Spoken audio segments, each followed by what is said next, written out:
Dari hadis-hadis Nabi Muhammad sallallahu alaihi wasallam, Rasul juga mengingatkan kita untuk menggunakan waktu sebaik-baiknya, Mas. Satu, igtanim khamsan qabla khamsin. Kan ada ada lagunya Bung Haji Romai Rama juga itu. Jagalah 5 perkara sebelum 5. Gitu kan ya. Igtanim khamsan qabla khamsin. Jagalah 5 perkara sebelum datangnya 5 perkara. Hayataka qabla mautika. Your life before your death. Gitu ya. Bahasa Inggrisnya. Gunakan hidupmu sebelum datangnya matimu. Kalau mati itu sudah mati datang itu nggak permisi, nggak ngomong-ngomong dulu, nggak ngabari dulu, WA dulu lah atau pesen dulu nggak. Idza jaa ajaluhum la yastakhiruna sa'atan wala yastaqdimun. Wasihataka qabla saqamika. Gunakan sehatmu sebelum sakitmu. Sakit juga begitu, Mas. Datangnya itu enggak permisi-permisi, enggak apa gitu. Tiba-tiba jalan kakinya kejedot, sakit aja begitu. Sakit itu datangnya cepat, tapi kalau perginya bertahap, beransur-ansur. Makanya dalam Islam ini berobat dari sakit hukumnya apa, Mas? Berobat itu aslinya hukumnya sunnah, dianjurkan. Ya, tapi kalau dokter mengvonis, ini kalau dilakukan pengobatan seperti ini, sangat kemungkinan besar Bapak akan selamat dan sembuh. Ketika dokter sudah bilang begitu, hukumnya wajib. Ya, tapi asli berobat itu ketika aslinya berobat normal itu hukumnya sunnah. Tapi kalau ada vonis bahwa jika diobati dengan cara tertentu nyawa kita selamat, maka wajib. Seperti ini contoh ya, Mas. Ada orang kena penyakit atau ya, yang dokter bilang ini kakinya Bapak harus diamputasi. Kalau diamputasi, Bapak selamat bisa hidup. Tapi kalau nggak diamputasi, sakit ini menjalar, bisa menyebabkan kematian. Maka saat itu amputasi hukumnya wajib. Karena menyelamatkan nyawa kita.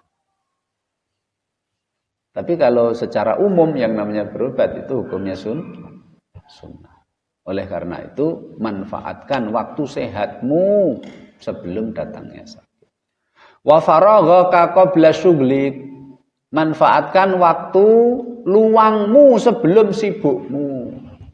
Nah, ini anak muda kayak kalian itu kan bujangan kemana-mana, nggak ada yang larang.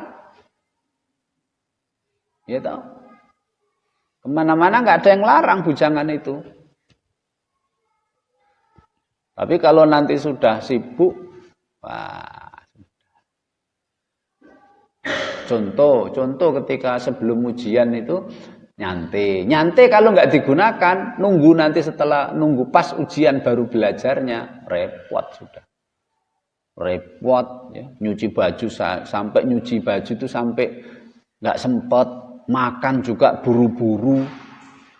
Karena waktu luang dia leha-leha, dia nyantai. Dia belajarnya cuma nunggu nanti kalau malam ujian. Kemudian dia repot, sibuk semuanya buru-buru, akhirnya kena sakit mah. Syukur toh.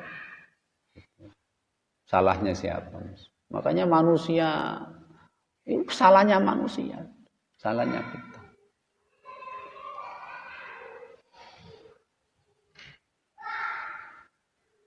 Wasababaka qabla haramika, lah ini, dan mudamu sebelum tuamu.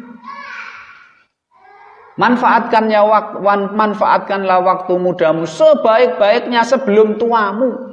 Sebab kalau tua itu wis lemes. Akalnya sudah lemah, semuanya lemah. Fisiknya lemah, tulangnya lemah, ototnya lemah, ngomongnya lemah. IQ-nya lemah, kecerdasannya lemah, emosinya lemah, suka marah-marah. Disuruh ngapal, sekarang ngapal, 5 menit lagi lupa. Nah, karena tua. Tapi kalau muda, Masya Allah. Muda itu, anak muda itu kuat berpikir. Cuma kadang-kadang sekarang mikirnya yang enggak-enggak. Gitu. Saking kuatnya sehingga mikirnya yang enggak-enggak. Menghayal. Waginaka qabla fakrika, dan masa kayamu sebelum miskinmu.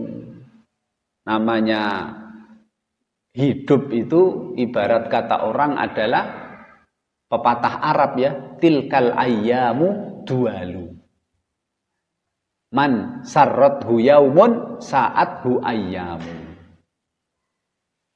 Tilkal ayyamu dualu, ini pepatah Arab.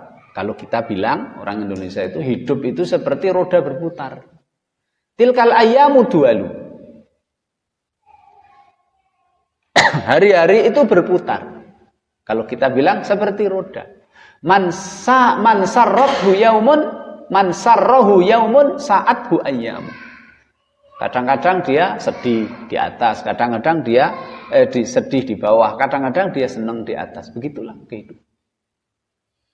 Maka ketika pas kita berada di atas, semuanya serba ada, duit ada, kekayaan ada. Manfaatkan sebaik-baiknya sebelum datangnya kemiskinan. Sebelum datangnya kekurangan. Makanya kalau orang kerja, Mas, untuk kerja gitu. Pas kebetulan dia rezekinya banyak, pangkatnya tinggi. Manfaatkan sebaik-baiknya. Manfaatkan sebaik-baiknya bagaimana? Satu, ya, untuk kebutuhan pokok. Kemudian ditabung. Kemudian kelebihannya disedekahkan. Gitu kan? Dimanfaatkan, kemudian ada tabungan, kemudian sedekah. Manfaatkan. Biasanya orang kalau duitnya banyak, kemudian foya nanti, sedekah nanti, nabung nanti, kemudian dia jatuh bangkrut, miskin. Udah stres akhirnya, Mas. Salahnya siapa?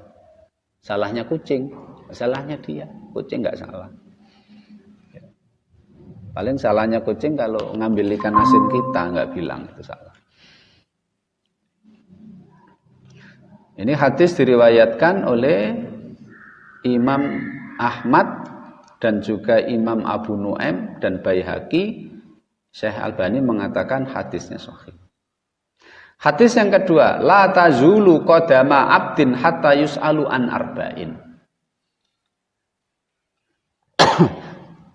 Ketika dihisab, 2 kaki seorang hamba tidak akan lanjut untuk proses selanjutnya, masuk surga atau masuk neraka. Tidak bisa, kecuali setelah dia ditanya tentang 4 perkara. 1, an umrihi fima afna. Umurnya dia habiskan untuk apa? Untuk taat kepada Allah, untuk beribadah, mencari ilmu agama, kemudian mengamalkannya, kemudian berjuang menegakkan agama. Atau dia habiskan, kata pepatah orang, mumpung masih muda, puas-puasin. Kalau sudah tua, tinggal bongkoknya. Nah, itu. Apakah seperti itu? Muda brengsek, tua keladi, semakin menjadi brengseknya. Apa seperti itu? Umur akan ditanya. Karena ini pemberian Allah. Nikmat besok akan summalatus alunna yauma idzin anin naim. Nah, naim nikmat itu kan diantaranya umur. Wa an ilmihi ma fa'ala bihi. Tentang ilmunya, sejauh mana dia amalkan ilmunya. Tapi nggak boleh, Mas, kalau nggak boleh kemudian dia nggak mau belajar karena takut dimintai pertanggungjawaban dia ngamalkan ilmunya atau tidak. Nggak boleh begitu. Orang yang tidak mau belajar sehingga dia melakukan kesalahan-kesalahan, besok di akhirat tidak ada alasan bagi dia untuk menghindarkan diri dari hukuman Allah. Dia katakan, ya Allah, saya tidak tahu. Oh, pacaran itu haram toh. Saya enggak tahu ya Allah. Oh, gibah itu enggak boleh ya. Maaf ya Allah, jangan kau siksa aku. Saya kan enggak tahu. Enggak ada alasan itu. Kenapa kamu enggak belajar? Kenapa kamu tanya? Enggak tanya. Ketika sudah belajar juga akan ditanya oleh Allah Subhanahu wa taala, diamalkan enggak ilmunya? Maka sikap yang salah adalah tidak mau belajar karena takut dimintai pertanggungjawaban. Salah juga. Belajar setinggi-tingginya tapi nggak mau ngamalkan. Salah juga. Kayak orang Yahudi itu. Ilmu banyak tapi nggak ngamalkan. Yang baik apa? Yang benar apa? Mau belajar dan mengamalkan. Mengamalkan saja semampunya. Itulah kasih sayang Allah. Fattaqullaha tata'tum, amalkan semampunya. Kalau nggak mampu ya nggak usah diamalkan, nggak wajib. Maka yang sikap yang bagus ya belajar dan berusaha mengamalkan semampunya kok. La yukallifullahu nafsan illa wus'aha. Wa an malihi. Nah, ini Mas, harta itu yang sekarang diperebutkan orang jadi musuhan, orang jadi iri dengki. Ya. Orang bunuh-bunuhan. Menjadi ukuran orang sekarang orang zaman materi, ukuran orang ya diukur dengan materi. Kalau materinya banyak dihormati, kalau materinya sedikit enggak dihormati. Materinya bagus dihormati, materinya jelek enggak dihormati sekarang ini. Dan materi ini hisabnya dua. Materi ini hisabnya dua, Mas. Tapi orang sekarang diperebutkan. Min ainak tasabahu, dari mana dia ngambil? Dari mana? Dengan cara apa dia ngambil? Nyolong atau dagang? Korupsi atau ngerampok? Dari mana? Wa fima anfaqahu, dan untuk apa dia habiskan harta yang Allah berikan pasnya? Dua. Tapi sekarang ini yang menjadi rebutan orang. Wa an jismihi fima abla, fisik badan yang Allah berikan kepadanya, fisik badan ini untuk apa? Badan ini dihancurkan ini untuk apa? Ya, fisik yang Allah Subhanahu wa taala berikan ini untuk maksiat atau untuk taat? Kalau dalam riwayat lain masa mudanya untuk apa?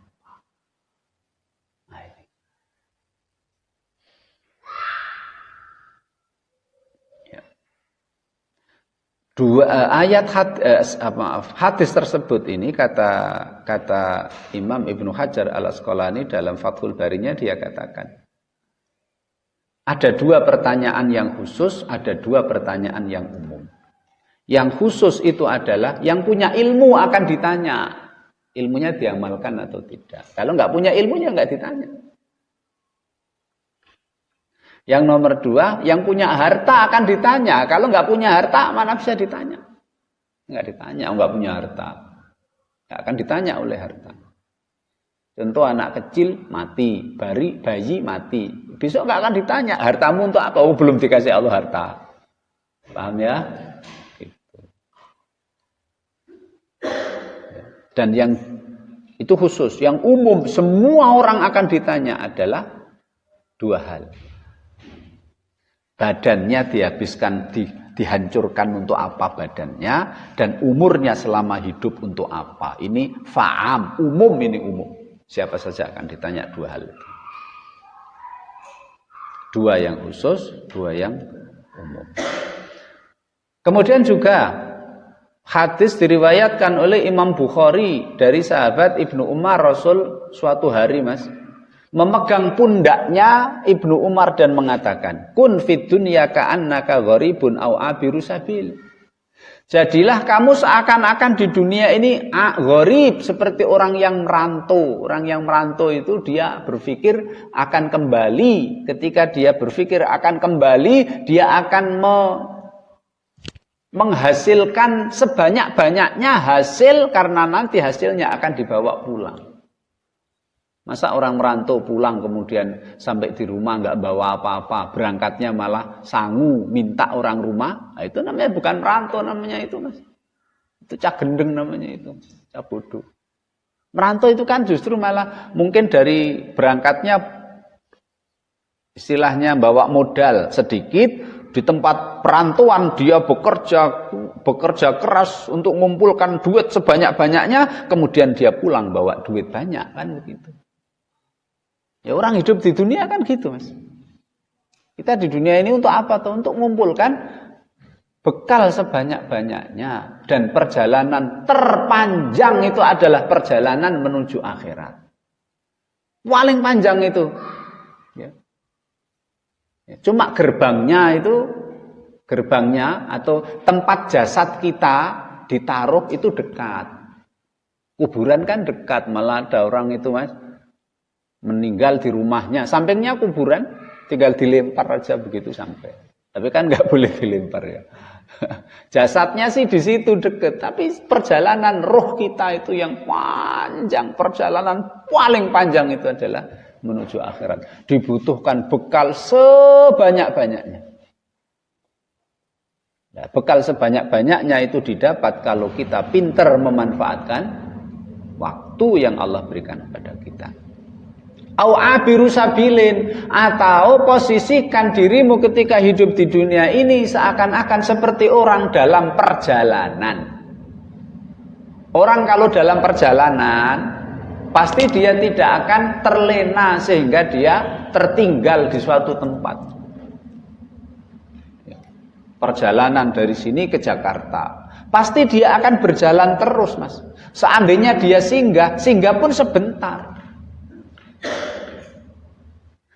Perjalanannya ke Jakarta, kemudian dia di Cirebon, kemudian dia berhenti di sana, ya nggak akan kembali ke akhirat, nggak akan sampai ke Jakarta. Padahal perjalanan kita ini menuju apa? Menuju surga.